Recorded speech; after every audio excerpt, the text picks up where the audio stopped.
with Tony Khan to catch up on all the action leading into Full Gear this Saturday night at the Kia Forum in LA. So just a few quick housekeeping items in the interest of time and give everyone a chance to participate. We kindly ask that you refrain from asking two-parted questions or three-parted questions. Let's try to keep it to one question per reporter. Also, please try to keep your questions focused on the upcoming shows this week. And as Robin mentioned, please make sure your phone is unmuted. Okay, let's go. Let's turn it over to Tony Khan right now for some opening thoughts, and I'm going to open your lines for questions. Tony. Thank you, Jim. Hey, everybody. I'm so excited about this week. This is one of my favorite weeks in wrestling, one of my favorite weeks in life, Full Gear Week, and it's really special being out here in LA. I don't want to take up too much time. I want as many of you to get a chance to ask a question as possible, and I'll stay as long as I can to get as many questions in as we can. So with that, Jim, please take it away. All right, let's go. Jim Varsalone from the Miami Herald will begin, and we'd like to ask Phil Strum from USA Today's Under the Ring to be ready after Tony and Jim connect. Jim, you're up. Thanks, everybody. With this big event coming up, and it looks like a great card again. Curious, because obviously the big thing with Sting announcing retirement, Ric Flair's going to be there for this one coming up. I'm curious with Darby, because Darby has done awesome. Has there been thoughts already, because Darby's been with Sting for a while now, of, okay, now what are we going to do with Darby? Maybe not specifics, but has there been thoughts yet about that once Sting does retire? That's a great question, Jim. I think it's important to remember Darby was on fire before Sting got here and has continued to stay on fire. I think Sting has been a great mentor to Darby. And the crazy thing is, I think for the crazy world of modern 2023 present day wrestling, I think Darby has been an awesome person to help Sting get reintroduced after taking a lot of time away. And Darby is a great mind for wrestling, and he's one of our top stars, and I think certainly it's very fitting he'll be alongside Sting for Sting's retirement. Also, I think Darby's got such a bright future, many years ahead after Sting retires, but I'm really glad that the two of them have had this great run. It's been nearly 3 years now, and it's been something I've really enjoyed and one of the most special things I've ever been a part of. Thanks, Jim. Thank you very much, Jim. Phil Strum from USA Today's Under the Ring is next. Stephanie Chase from Digital Spy will follow. Phil. Hey, Tony, thanks again for doing this. My question was about Sting's retirement tour, if we can talk about that a little bit. We saw last year what that looked like with Muta in a lot of places. And can you give us a glimpse into your thinking as you begin to plot out what that looks like? And just if you could share what he and his career mean to you and the locker room and the staff, as you know, as a promoter, as a fan, as whatever perspective you want to choose. Thanks. Well, Sting is important to everybody in AEW, and we all have different memories, and that's one of the great things about wrestling. Since it's on 52 weeks a year, every week, year in, year out, for our entire lifetimes, there are all kinds of different ways we associate memories. But I think for many people on this call, I would imagine, and certainly everybody I know in AEW, Sting is somebody that so many of us have been a fan of, but as we've gotten to know him and work with him, he's also the nicest person I've ever known. He's so kind and so genuine. He's selfless, and I'm in awe of him. Sting is somebody that I think we should all aspire to be like. He's really just one of the most positive and warm people I've ever known. And he's also such an incredible legend, in the perseverance and staying power of Sting to be in this business and coming up on, realistically 3 years in AEW that have been just incredible for us. And I hope we've made it a great send off for him. And, I'm so excited to have Sting here in AEW for the remainder of his time here, and we want to make the most of it. And anytime Sting is in a city, it's really great because it may be their last time to see Sting there. And here in Los Angeles this weekend, I believe this will be Sting's last match in LA. And I think it's very fitting that it would be with such great partners as Darby and Adam Copeland, and taking on one of AEW's greatest stars and the TNT champion, Christian Cage, alongside the Patriarchy, Luchasaurus and Nick Wayne. And for Sting, I expect he will go out in a great blaze of glory. Nobody tries to talk Sting into doing the insane things he does in these matches, and he's always trying to push the limits. And I think it goes to show that he just wants the fans to have a good time, and that's a mindset Sting's brought to wrestling for so many years. And now in 2023, I mean, these past couple of years, I think Sting's been crazier than ever and done some of the wildest stuff he's ever done in wrestling in his 60s. And we just want to make sure we give him a great last run here in AEW. Thanks for asking about it. Thank you, Phil. Stephanie Chase from Digital Spy is next. Mike McGuire from Vista Radio in Canada will follow Stephanie. Stephanie. Hi, Tony. How are you? I am very well, Stephanie. Thank you very much. How are you? I'm great, Tony. Thanks for talking to me today. I know I asked you before a couple of months ago about the female voices backstage in the creative meetings, booking, agenting, and just within the company in general. And we've seen in the past few months like the hiring of Jimmy Jacobs, another male on the creative side. And it's recently been reported that a top female in the company, your legal chief, Mega, has stepped back to focus on the Jags. I know she's not from the wrestling side of it. You've still got Sarah Stock in there, but has there been any increase in female voices backstage, either giving their ideas creatively, taking input, or when it comes to larger company decisions? Well, two of the top executives on the wrestling side who work as coaches and are in my office every week putting ideas together and working with women and men in AEW are Sarah Stock and Madison Rain. And both of them are doing a great job. And we see both of them every week coming in and putting in great ideas. And Madison Rain's been with us for a long time. She was not traveling every week with an injury, but I really enjoy working with her. I thought she did a great job last night. And Sarah Stock has been awesome since she came in. Because she also speaks Spanish, she is able to communicate better than some other people backstage with some of the luchadors who come into AEW. So Sarah Stock has worked with a lot of the great women and men and been involved in some of the best matches on TV recently. And we have a great group of people here, and I think it's a great group of women and men on the staff, and absolutely, those are two of my favorites on the wrestling side. Thank you, Stephanie. Mike McGuire from Vista Radio in Canada, you are next. John Orchiola from Screen Rant will follow. Mike. Hey, Tony. Thank you very much for the time today. Always appreciate these media calls, and I love the chance to talk to you here. A question about just your planning going into Full Gear and even shows moving forward from here. You've obviously been dealing with a lot of injuries, a lot of plan Bs, plan Cs, and maybe some of these decisions have been made more on the fly than others. And I don't want you to spill the beans here. I like watching wrestling and being surprised. But I guess the question I have is, with the level of intensity that your wrestlers are putting out in the ring today, are you coming up with plan Bs and plan Cs more often now in case something, heaven forbid, does happen in the ring? Well, it's a great question. I think we got some practice at that in the lockdown era because very frequently, and again, I mentioned earlier, and we all know it, wrestling is a 52-week-a-year business. There's no off season, and it is the ultimate nonstop marathon that never ends until you quit. And I think that in the lockdown era in 2020 and 21, we got a lot of practice with people being out with,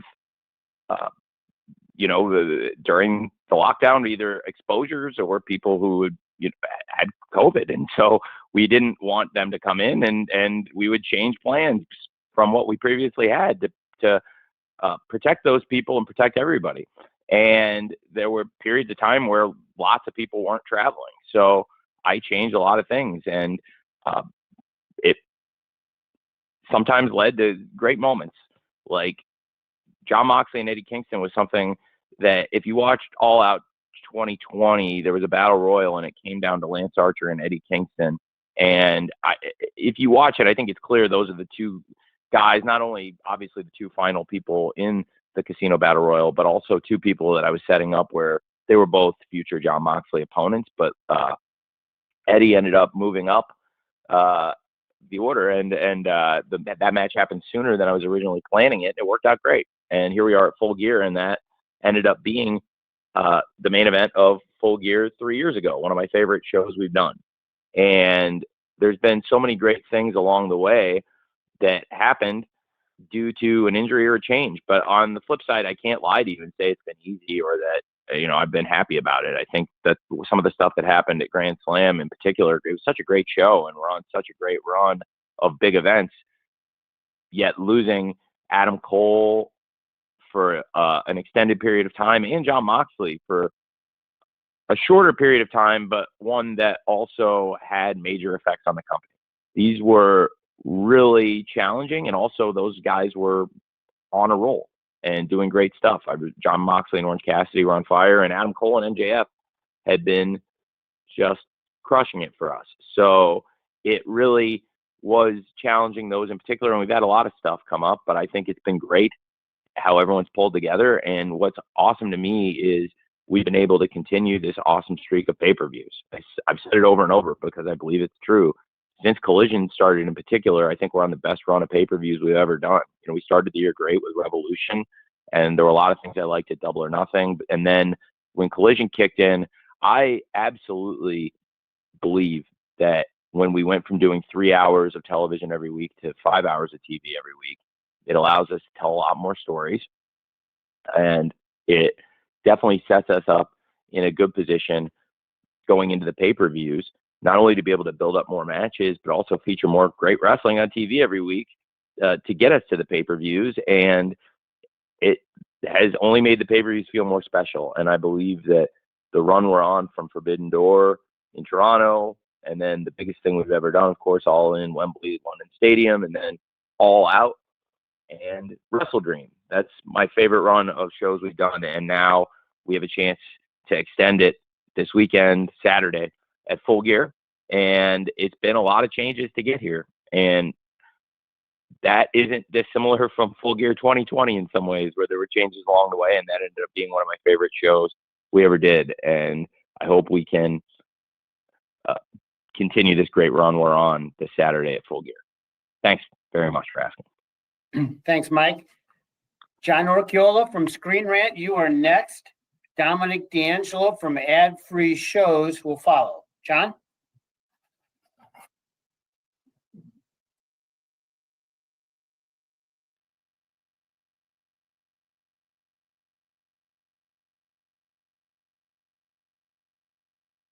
John?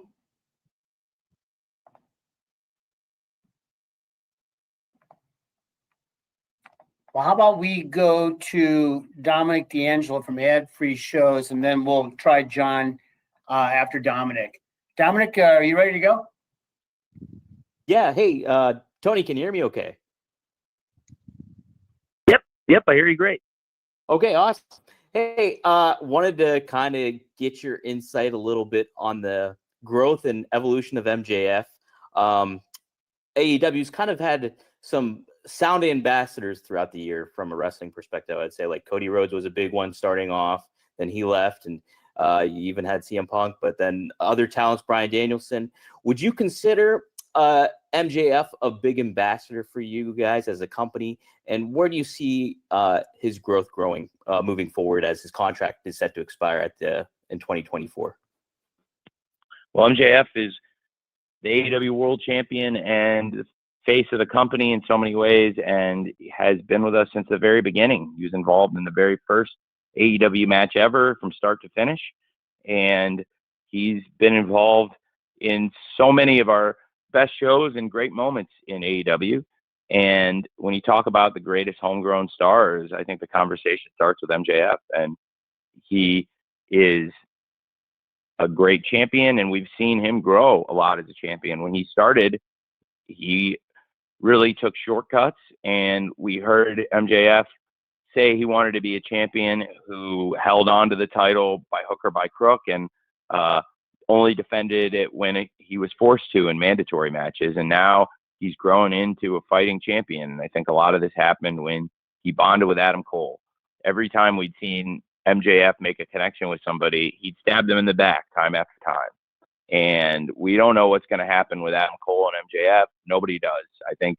But I think that it's certainly been something that's definitely affected him on as far as how he's treated the championship and himself as the champion. And I think there's been great growth there in MJF on screen and off screen. MJF's been a great leader for AEW and somebody that we can really count on as a great champion, which I don't know if anybody would have predicted that when we did the first AEW show at the LA Forum. So it shows how much things can change in a year and change. And so I believe not only is MJF one of our great homegrown stars and the kind of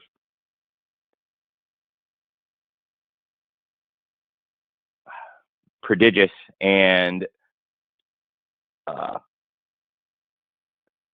kind of indelible wrestling talent that we want here. And I think that is somebody people will talk about for a long time. And as long as he's been here, we've loved having him in AEW. And certainly, I think he's grown into becoming a great champion too.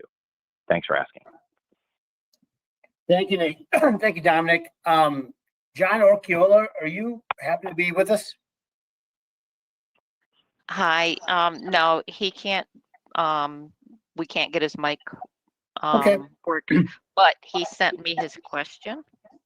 Well, why don't you put that into a chat, Robin? Okay. And let's go to Bill Pritchard from WrestleZone. Will come next. And after that, I've got a write-in from Ayman Chahali from LA Excites. Bill, you're up. Hey, Tony, how are you? Doing great. Thanks for asking. So, Bryan Danielson was just pulled from WrestleCade coming up, and the reasoning was unforeseen circumstances. But he's advertised for next week's AEW shows. So I was wondering if you could speak to the reason why he was pulled from that.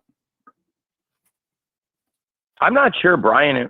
It's interesting. I don't want to speak for him on that, but I know Brian always puts the wrestling as a priority. There's also the issue of we're waiting for Brian to get final clearance to fly. He was able to come to Collision in Oakland this past weekend because it was a drive that he was able to make, but he's not able to fly. He can ride in a car. So Pittsburgh is a long way from where he lives. And also WrestleCade, I believe, is a long way from where he lives. So there's a couple of things still at play there, but I would let him speak to that. But I'm not too familiar with that event, so I can't say. Thanks. Thank you, Bill. I've got a write-in here from Ayman Jalali from LA Sites.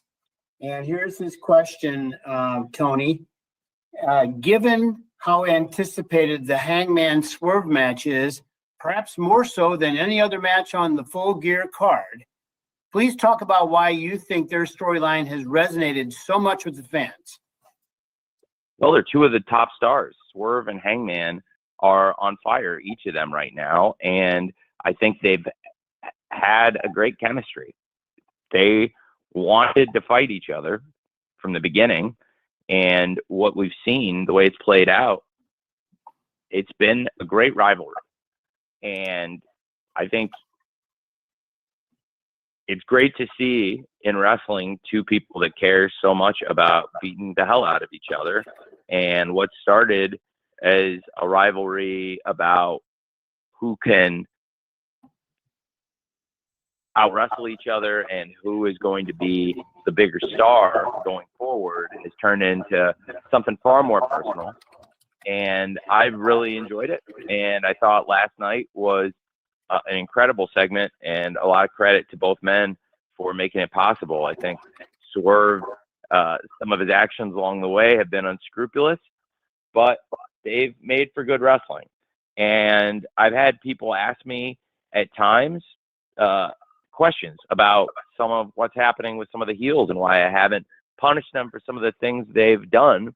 And frankly, I don't think it's my place to, and I don't think it would serve the baby faces in these situations for me to be doing that.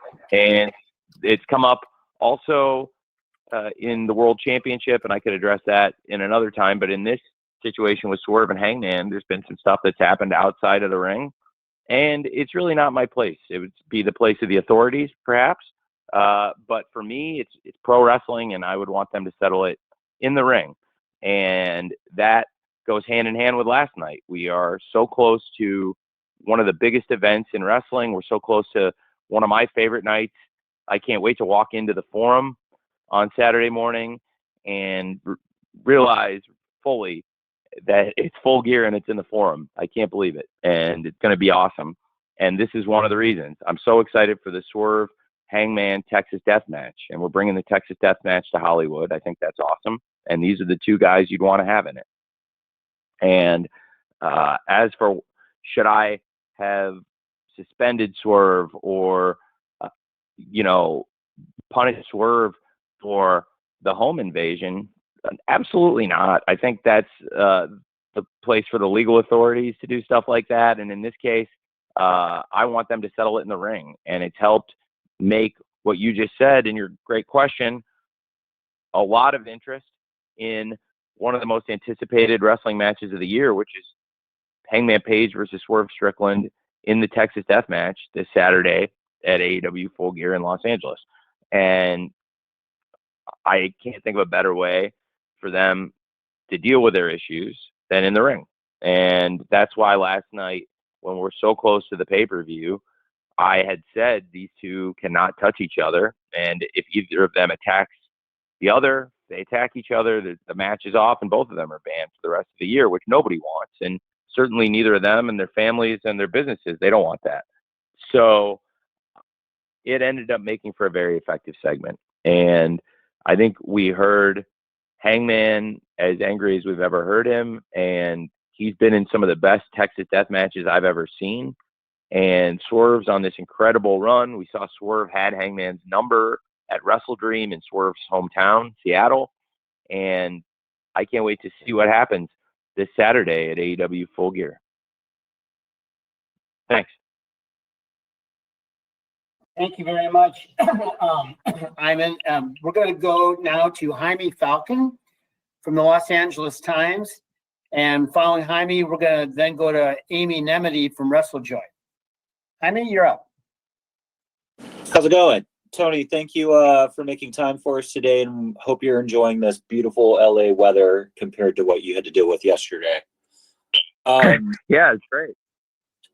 Just want to hit you with a quick question. Los Angeles is a minority-majority area that's long been a place where diverse performers have thrived, going back to the large Lucha Libre pay-per-views of the 90s. Have you taken any inspiration from those previous shows and how you approach the market that's been geared towards supporting AEW?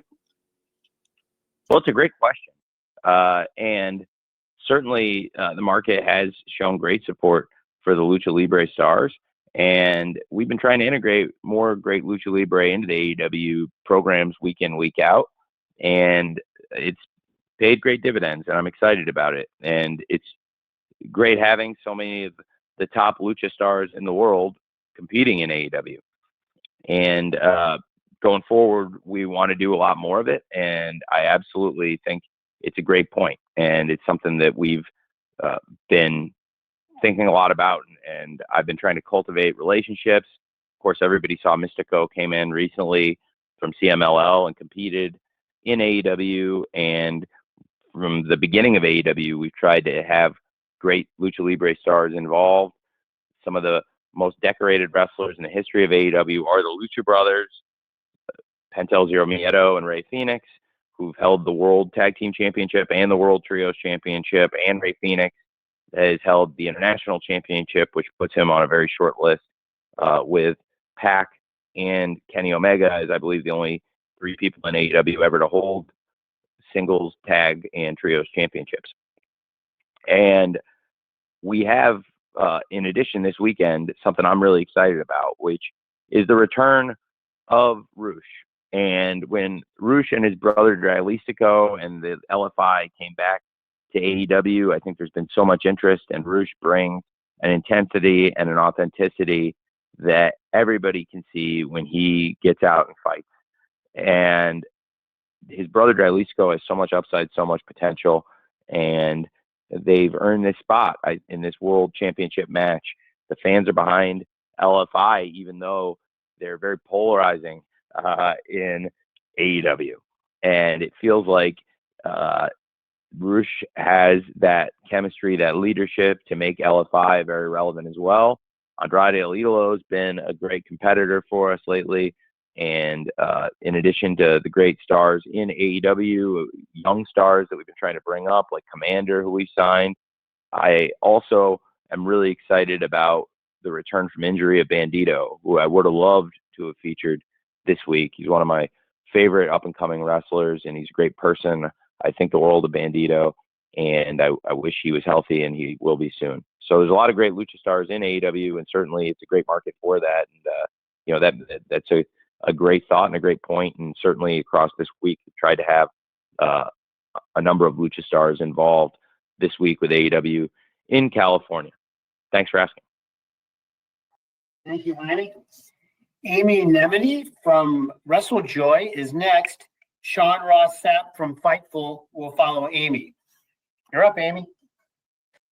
Hi, Tony. The talk of Tinseltown has centered around the Hollywood homecoming of the dazzling Dame Toni Storm and her formidable foe, the strikingly dominant warrior Hikaru Shida.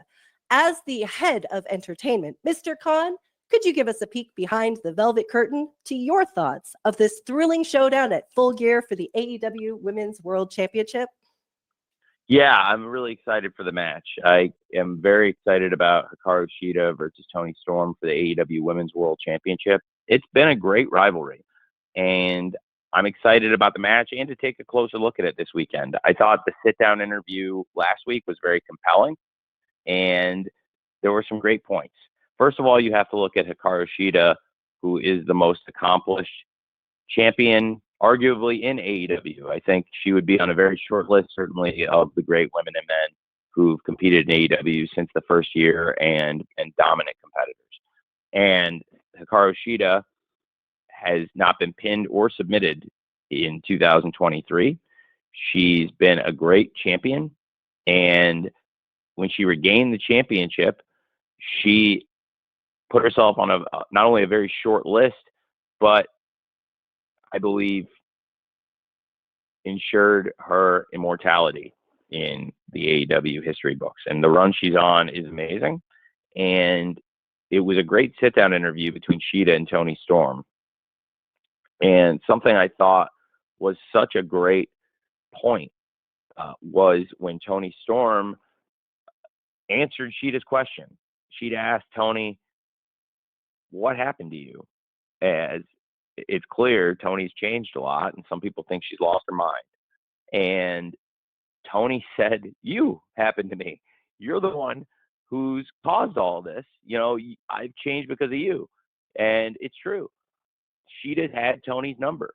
There was a time when the two of them were friends, and Shida Storm, is something that was a lot of fun, and they had a friendly competitive rivalry. And Toni Storm at one time was a poster girl of AEW in a very different way.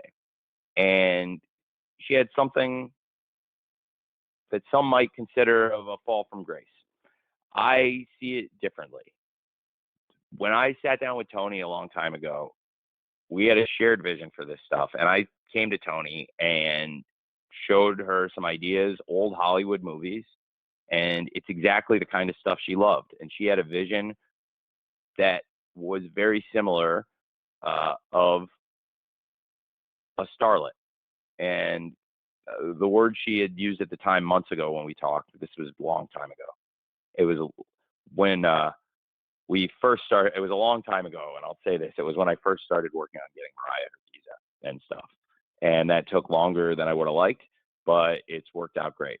And so I sat down with Tony a long time ago talking about old movies and plans and things we could do. And she started watching the movies and she sank her teeth into it more than anybody's ever sank their teeth in anything ever.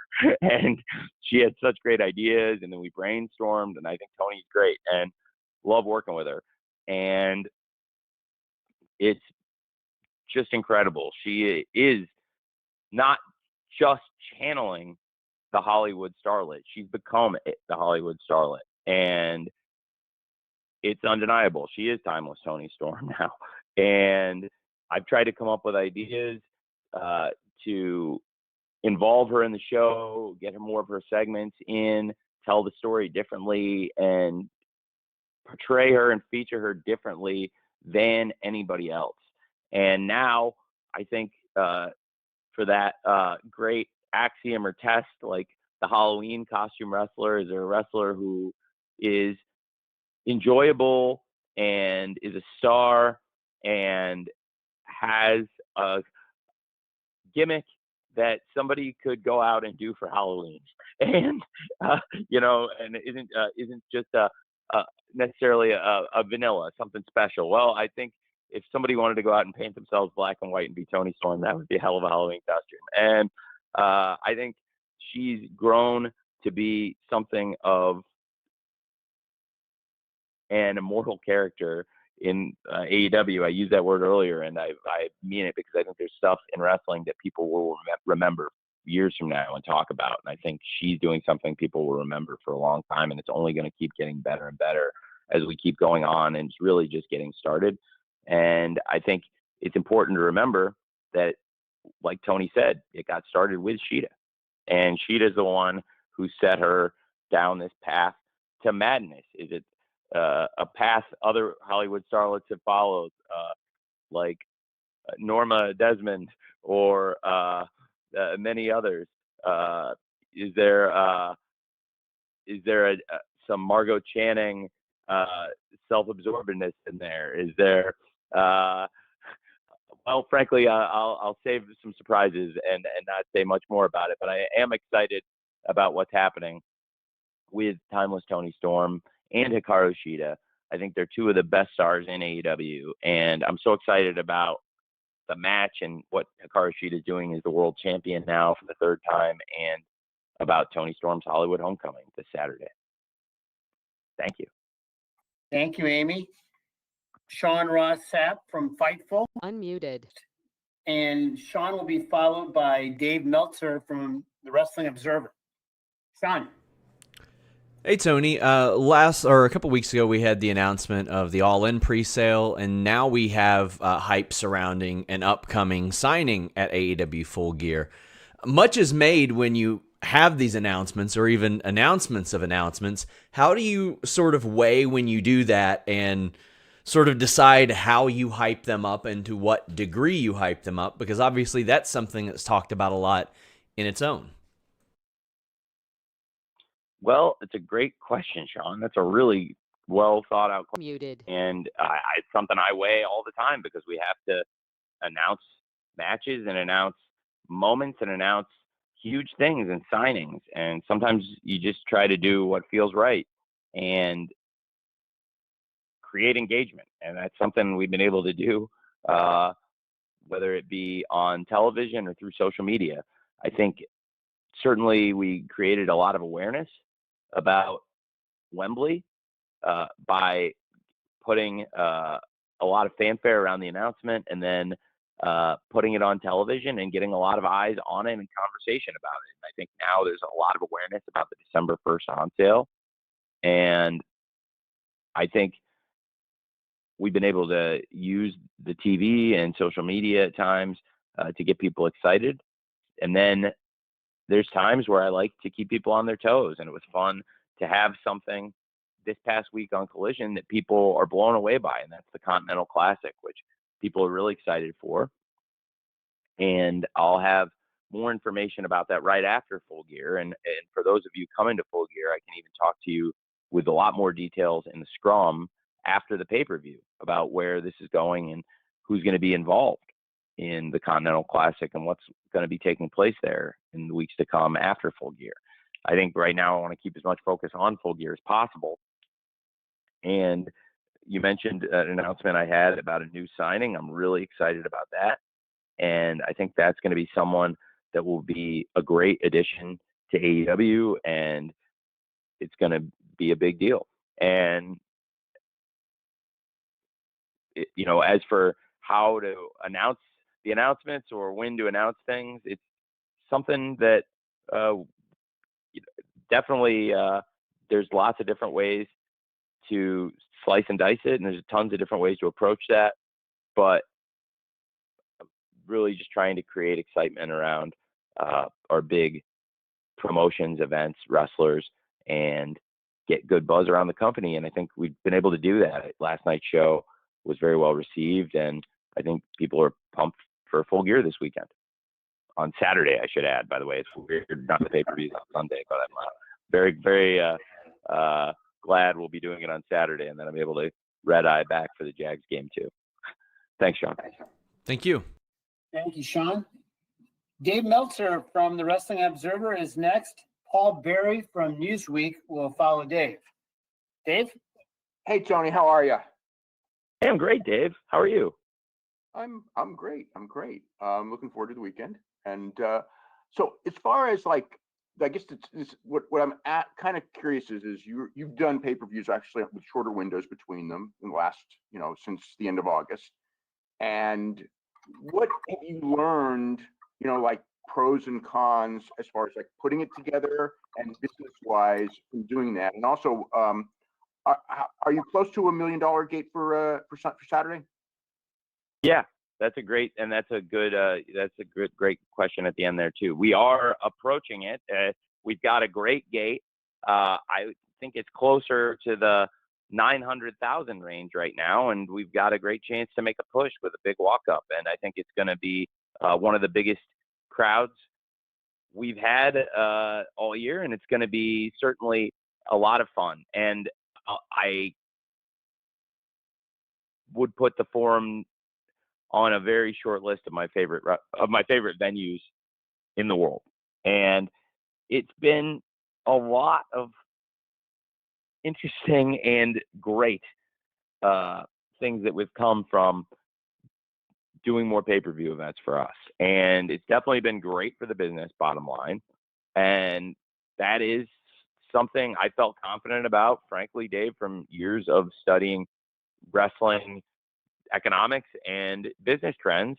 And something you over the years have written is about the inelasticity of pro wrestling as a market, and that really every wrestling company that's expanded the pay-per-view calendar has been happy they did. And for us, we launched with 4 premium pay-per-view events, including Full Gear, which is this Saturday and is one of my favorites, and I'm really looking forward to the weekend too.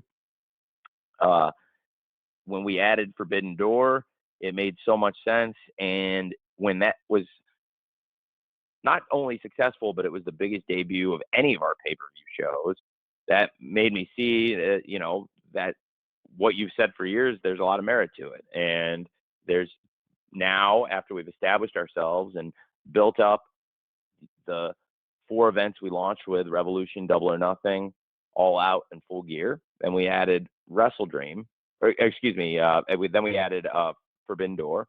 This past year, of course, we did add Wrestle Dream. That was something I had penciled in about a year in advance, really exactly a year in advance because when Antonio Inoki passed away, I circled the date, and I wanted to do an event that would pay tribute to his life and legacy. And, I believe he's the one who made so much of what we do possible today.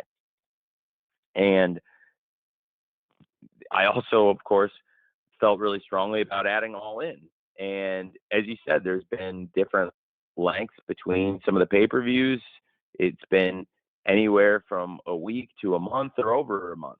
And in this case, about a month and a half between Wrestle Dream and Full Gear. And I think that's been good. But, you know, the month between All Out and Wrestle Dream was really hot. We were able to get right into Wrestle Dream and people liked that. So it feels like we've built a nice calendar this year that's sustainable because all the events have done really well. And we're having our biggest and best year we've ever had on pay-per-view as far as revenues.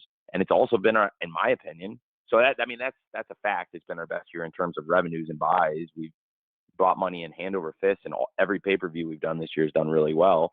And in particular, All In, of course, the live gate was insane with, you know, $10 million gate, over 81,000 tickets sold. But the pay-per-view itself is about 200,000 pay-per-view buys and is one of our top 2 pay-per-view events ever and was bigger than any pay-per-view we did last year. So that set a new standard as pay-per-view this year has been great business. And then my opinion, and I think it's an opinion shared by a lot of people, including the readers of The Observer, who've given some of these pay-per-views virtually unanimous thumbs up. I think there was one person who gave All Out a thumbs in the middle out of several hundred. I don't know. I would love to know, Dave, who the person who gave All Out thumbs in the middle is, if you could tell me.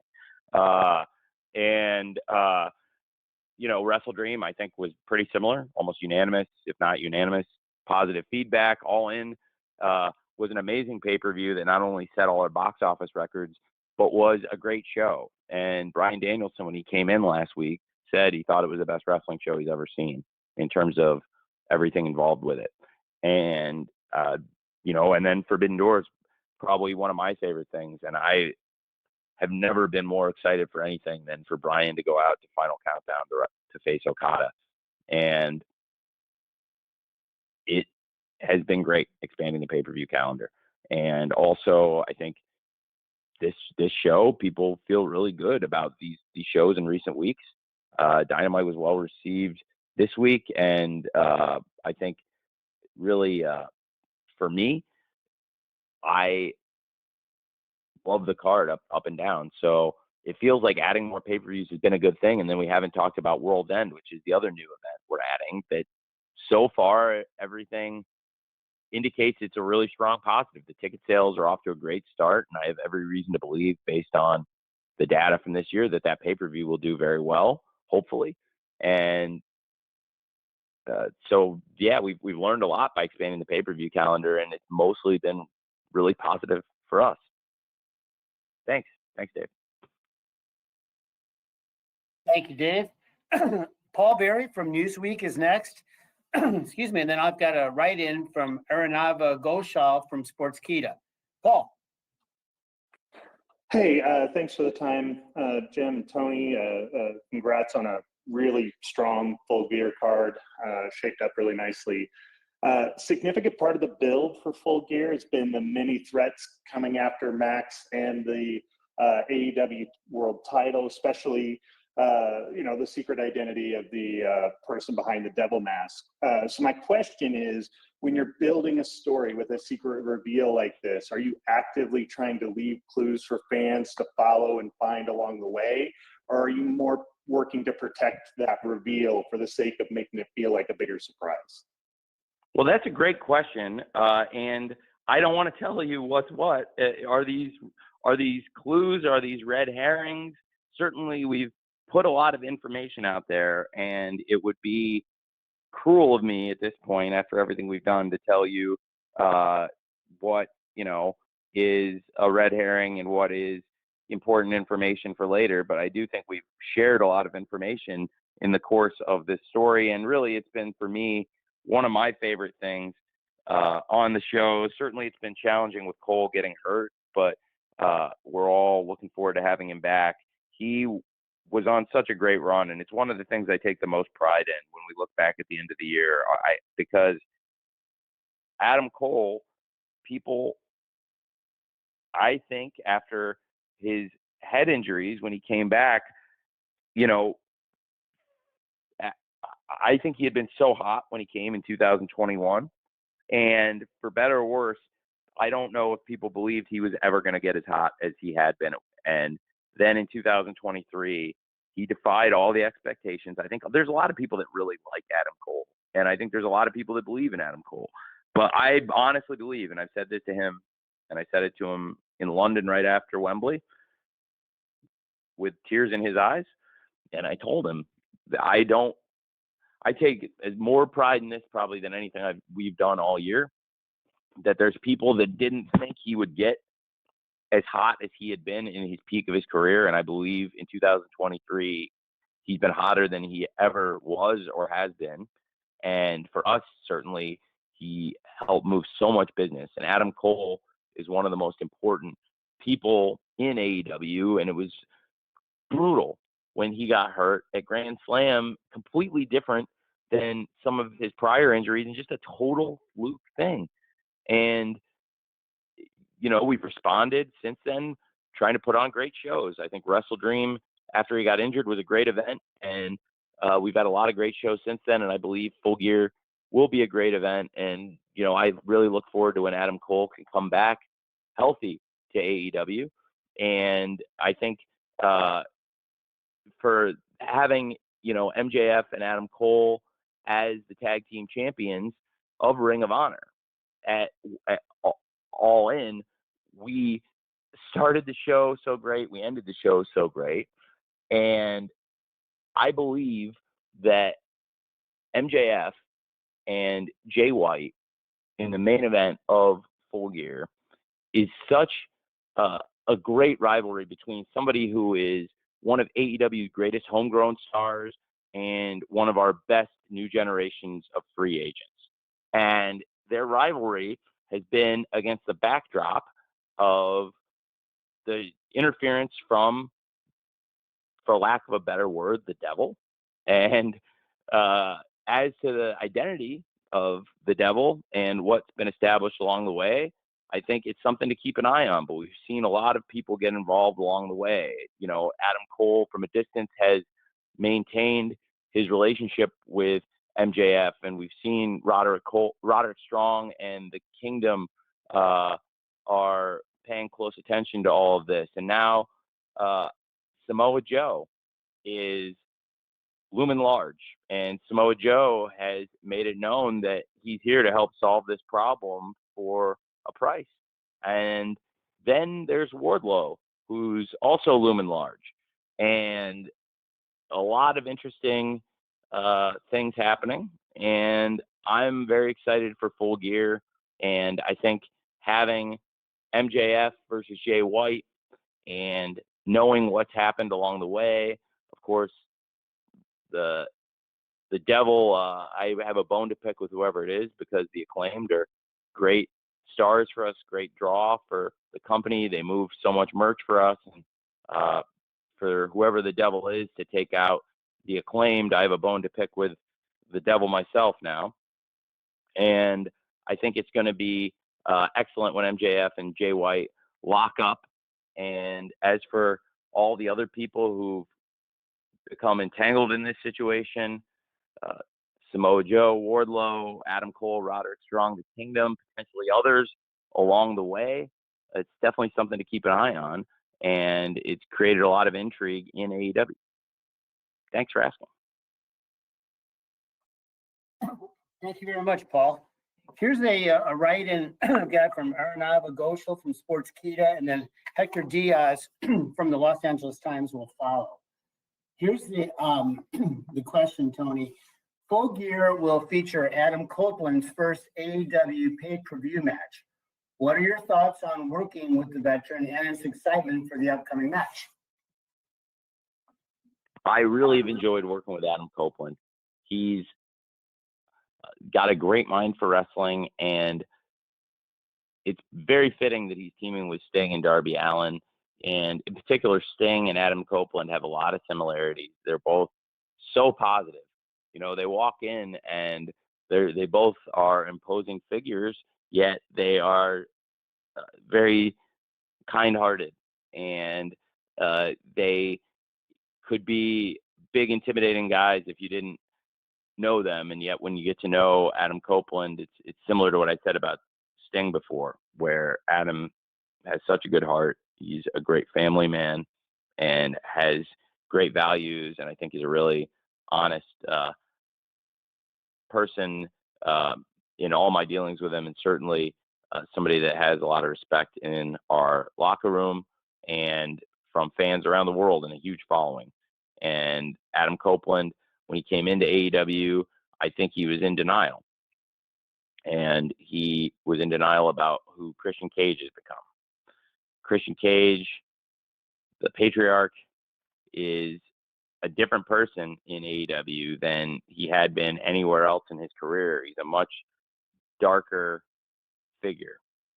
And the patriarch has taken advantage of misery and has taken advantage of personal tragedies in the lives of AEW wrestlers, and in particular his opponents. And I think, for Adam Copeland to come into AEW and get involved with Sting and Darby Allin makes a lot of sense, and I'm glad they were able to open his eyes as to what Christian Cage has become. And now to see Adam Copeland and Christian Cage standing on opposite sides of the ring from each other in AEW, it's a big deal to me personally, and I think it'll be a big deal to a lot of the fans. And it's very cool that both of them have maintained such a high standard of excellence. And Adam Copeland being in AEW is a big deal for us. And I am very excited for the pay-per-view on Saturday and that match in particular. Thank you. Thank you very much. Hector Diaz from the Los Angeles Times is next. And if we have time after Hector, we've got one more from Liam Crowley from Comic Book. Hector? How's it going, Tony? Hey, great. Thank you for asking. How are you? I'm doing well. Is there a difference in how you plan multiple cards for this LA market, considering the minority majority, as opposed to like a market that's less Latinx dominated? Oh, that's a great question. Well, for the pay-per-view audience, you've got very the ultimate wide net you're casting, and people watching all over the world. And in Los Angeles, it's a great market for all kinds of fans, and it's just a great city. I love LA, and I think, as I mentioned earlier, it's a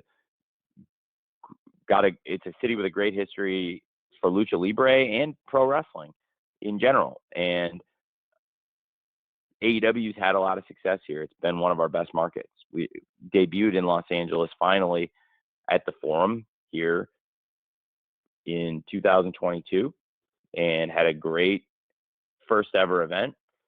And we saw the kind of energy the Forum can bring. And every show we've done there so far, 2 for 2, it has been great. Now I think we're about to go 3 for 3 with a big Full Gear pay-per-view. Of course, we have run Dynamite there last year and this year, and they're two of my personal favorite Dynamite shows.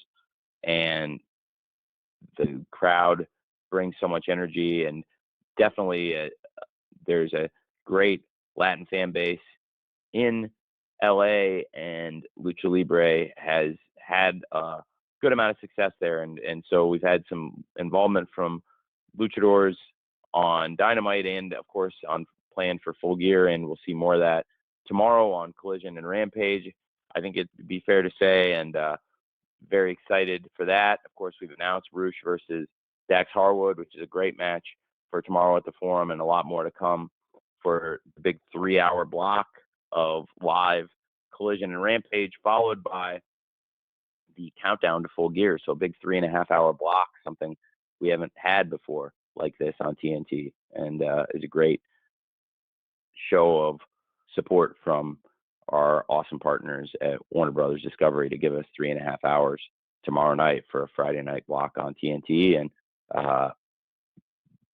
hopefully we can take advantage of being in this great market. Thanks for asking. Thank you, Hector. So our final question of the day, Tony, comes to us from Liam Crowley from Comic Book. Liam? Hey, Tony, thanks for taking the time today. Going to be really annoying with this final question, as I'm sure anyone who's seen me on social knows what I'm about to ask. But Adam Copeland, you mentioned him earlier. He's got a big film project coming out very soon.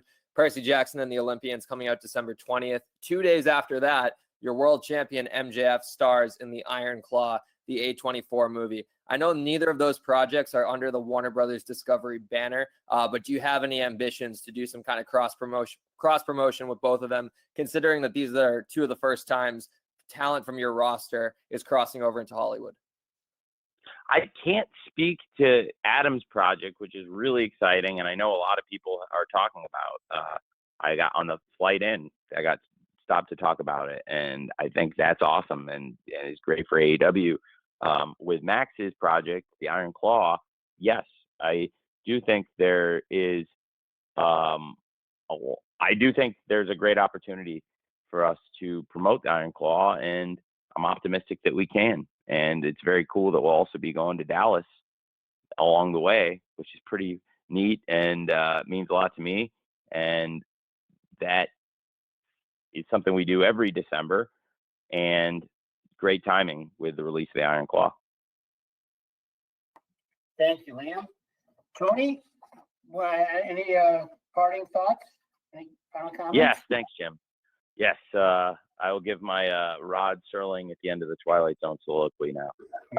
This is going to be a great weekend, and all of you, I really appreciate you participating in this. I'm sorry if there's anybody that we didn't get a chance to speak with. Hopefully, some of you will be coming to the live pay-per-view, and if you're on the West Coast, hopefully I'll see you at the forum, and look forward to having you all at the event. And I'll try and stay and answer as many questions as I can, and it'll be as much as I can do before I get on the red-eye flight back to Jacksonville for the Jags game. And we're going to make it count this time in Los Angeles. I think it's going to be a really special Full Gear weekend.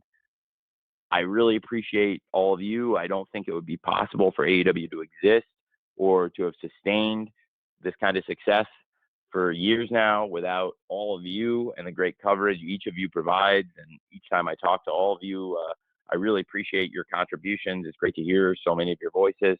And if you're not joining us in person at the forum for Full Gear on Saturday this weekend, hopefully see some of you who are on the East Coast at World's End at the end of the year, if you're available around the holidays in December 30th. And again, I just wanted to say how grateful and thankful I am to all of you, and hopefully you'll all be able to check out AEW Full Gear on Saturday, and I hope you all have a great weekend. Thank you very much.